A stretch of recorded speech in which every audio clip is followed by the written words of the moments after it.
So what you didn't see is me running upstairs, getting a ruler from the staff room and coming back. Moral of the story, when doing questions, always have a ruler. So here's some data, and where's our independent variable? That's there, that's the years.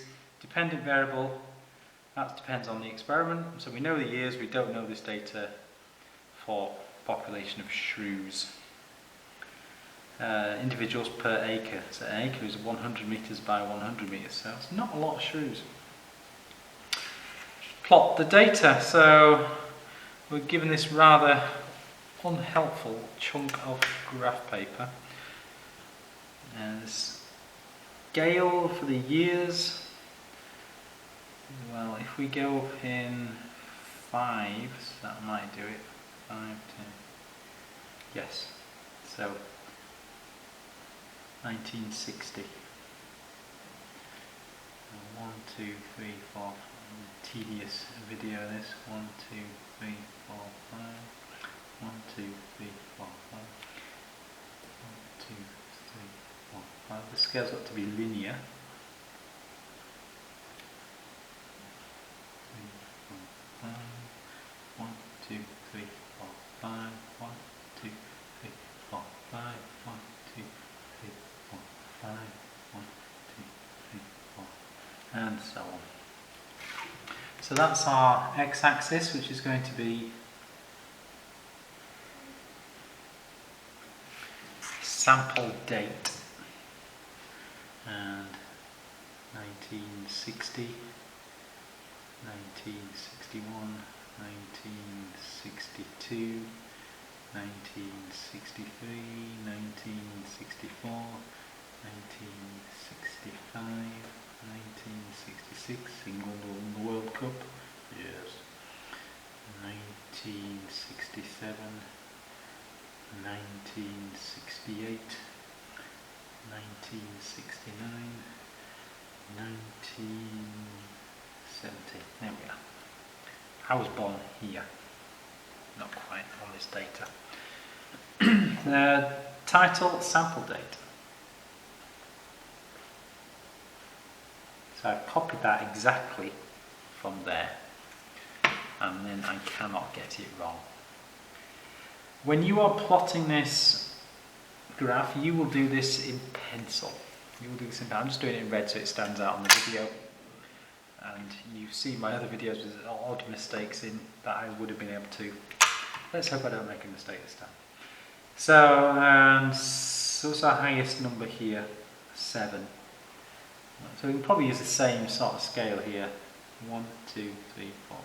We want to use at least half our graph paper. So 1, 2, 3, 4, 5. 1, 2, 3, 4, 5. Hopefully any graph paper that you're given has got more helpful bigger squares on as well. But I'm having to resort to counting squares. 1, 2, 3, 4, 5.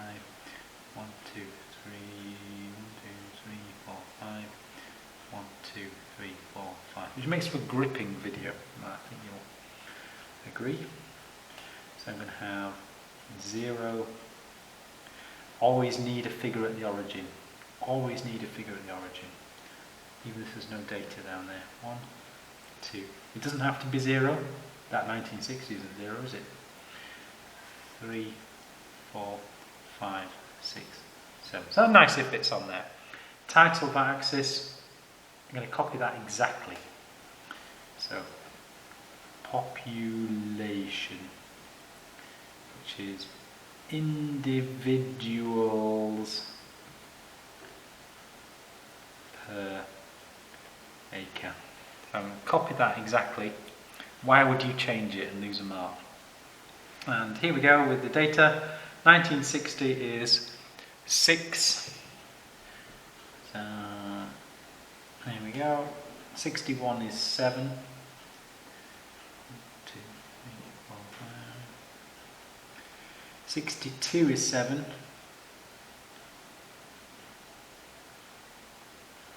Hard to plot on this paper. 63 is 6.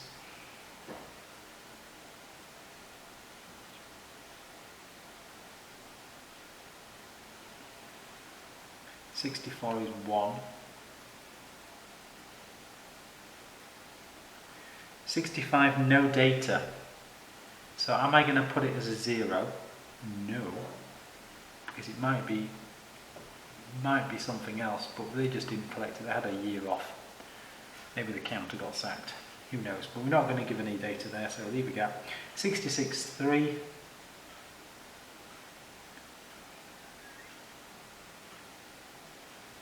67, 1. 68, 1. 69, 3. Aren't you glad YouTube's got a scroll function and zip through videos? Don't think anyone's going to hear this bit. I could confess anything. And 1972.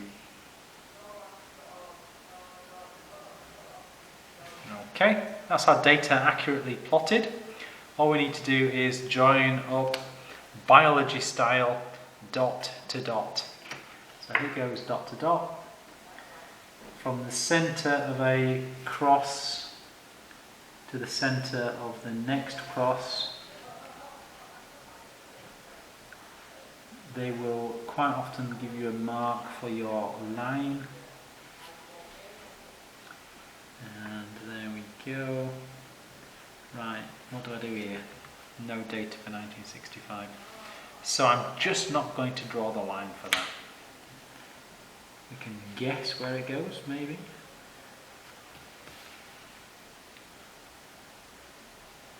There we go. And we're in danger of me actually drawing a graph without a mistake on in pen, which will be amazing. There we go. And marks for that. Both axes with an appropriate scale, so linear. Not going up in 3.5s or anything like that. Correctly labelled, well those are our labels from the table, so they've got to be right. Accurate plots, so we've got the crosses in the right place. Points joined with a straight line, so we've done that. And dealing with missing data. So if you read this mark scheme, you won't be quite sure what that means. So that means we can't really put our missing data as 0 or join it up. We don't know. So I'm going to leave that like that. Now we could put a line on. We could put a line on here because that's the data we've got.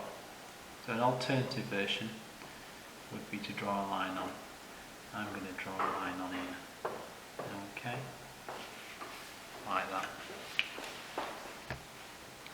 Because this is just our data points as we've got them. So that's my complete graph. The plantation was planted in 1954, and by 1963 the canopy was completely closed, which means the trees completely blocked out on the line.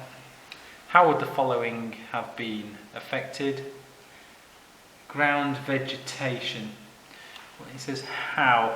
It doesn't want us to explain, really. We just want, how would it be affected? So it would be affected in this way. Yeah, that's the sort of answer. So, less growth, dies off, that sort of thing. Herbivorous insects. So the insects that live on the herbs. So mainly sort of these sorts of plants there. Well, we can possibly guess there'll be less of them, although it's less clear. So less insects, fewer insects,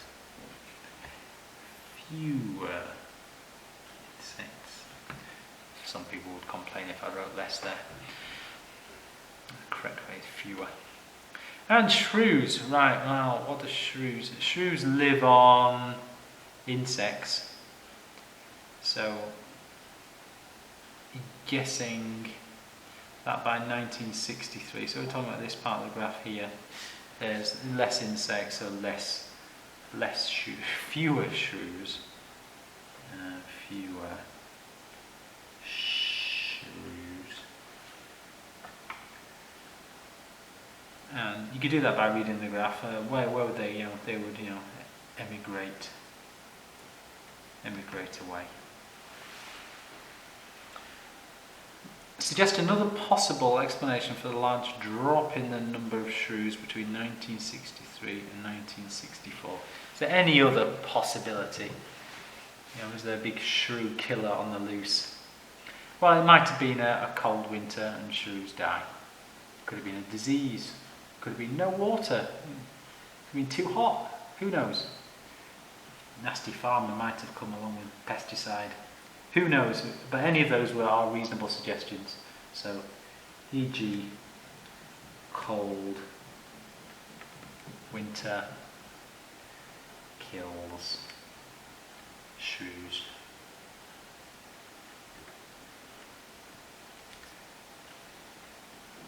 Disease, pesticide, lots of answers there. The tree's in a deciduous forest, so remember deciduous there. Lose their leaves, how the population changes in the shrew would have differed if the plantation had been deciduous.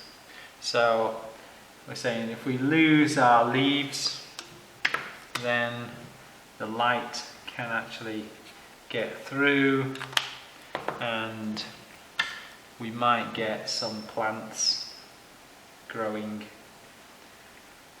on there with insects and more shrews, that sort of idea. So the population might be more stable, so no sudden drops. So no sudden drops, so more stable population. And that's because during the springtime, for example, we can get light, we can get more vegetation there. So ground layers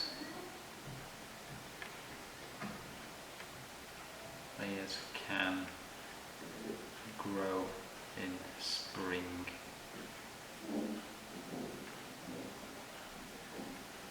Before summer, when the canopy closes.